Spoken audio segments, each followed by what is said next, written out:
Welcome back, everyone. Today we talk about Rich Dad, Poor Dad, Robert Kiyosaki. The title is it just me, or is Rich Dad, Poor Dad actually an awful personal finance book? Really don't know how it became a classic. It starts, the title is a bit harsh, but hear me out. I got really into personal finance and FIRE over the past 2 years, mostly by reading Reddit and Investopedia.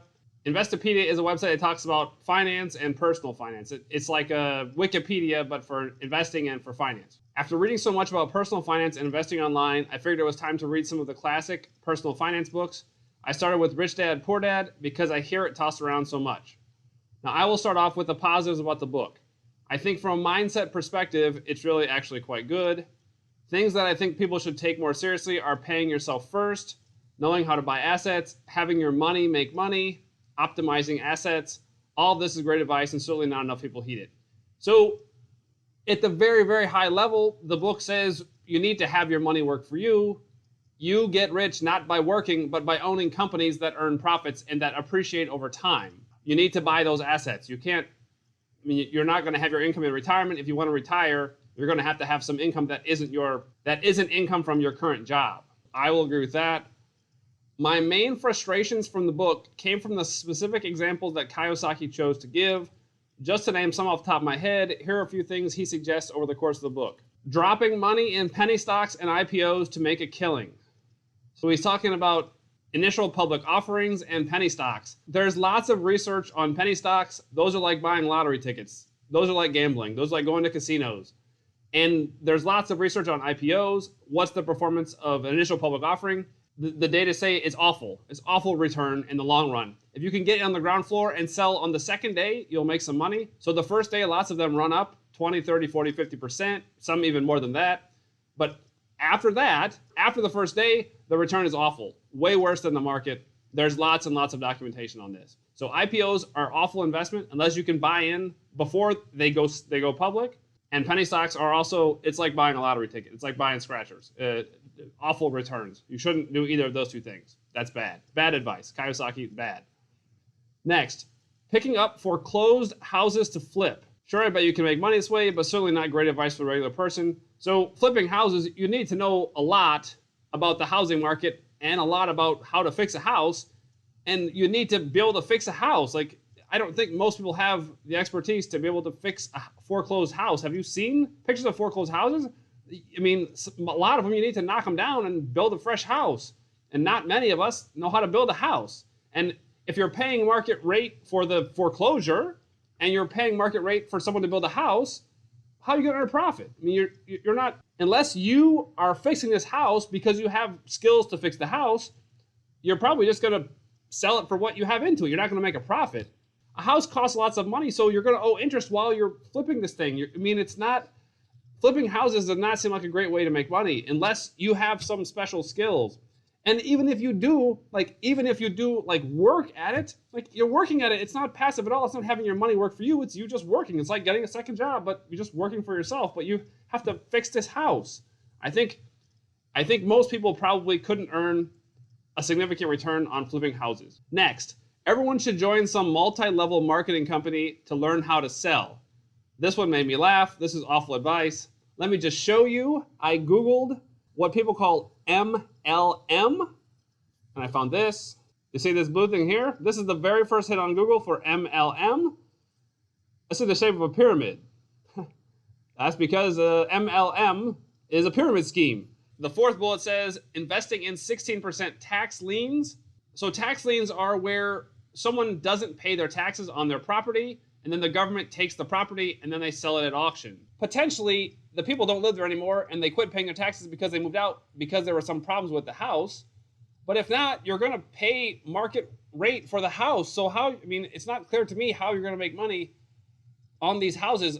This book came out a long time ago, so maybe markets were less efficient 40 years ago when the book came out, but nowadays you're not making any money on tax liens. Like, lots of hedge fund people probably know the values of these houses, and they're probably paying less than the value of the houses. And if you're bidding more than them, you're probably paying the market value for these houses, and you're not going to make any money. I don't think you can make any money investing in tax liens these days. Those four were particularly bad, but I remember several others that made me scratch my head. I mean, the man acts like investing in a mutual fund is for someone who wants to live on rice and beans for the rest of their life. To be fair, low-cost index funds weren't as widely available back when the book was written. To add to the bad advice, it also annoyed me from a stylistic perspective that he acts like poor people are all dumb as rocks and his cunning genius is why he's rich. I can only imagine the people who read his book and went out and joined an MLM, put all their money into tax liens, and wonder why they never got rich. In my opinion, this book should not be read by anyone who is planning on pursuing FIRE. There are so many better options. I totally agree. I don't remember all the specifics of the book because I read it a long time ago, but I didn't think the explicit advice, the specific advice he gave is worthless. The mindset advice where he says you should have your money work for you. If you want to retire, you can't have your income. You need to live off something besides your income. So your assets should be providing you with income. You probably already know that. So the first comment is it was self-published and didn't sell well. Then it got tied in with MLM scheme. Then you had to buy copies of the book to be in the MLM scheme. People noticed it was selling copies but didn't ask why. Guy caught a couple of breaks and it went mainstream and the rest is history. So originally, so he self-published the book. So no one wanted to publish it because it was no good probably. And then he self-published it and then he said, if you want to be part of my MLM, you have to buy a copy. So that's what got it going anyways. That's what started it going viral. I didn't know that. Just mindset good, practical advice stupid. That's like more than half of personal finance is not just treating money as an in and out stream. If you can just master that, you're already ahead of 90% of Americans. We're going to talk about what exactly that means, in and out stream.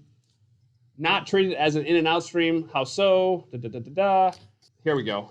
Think about building a dam on your stream. On good years, you grow your reservoir so that during droughts, you have water to survive. So the water is your money. The dam is your spending. So you want a big reservoir and like a dam that doesn't let much water get out. Once your dam has enough water to survive beyond your wildest life expectancy, you are FIRE. Financially independent, retire early. What most people usually do is that instead of growing their reservoir on good years, just burn more money on shoes and cars.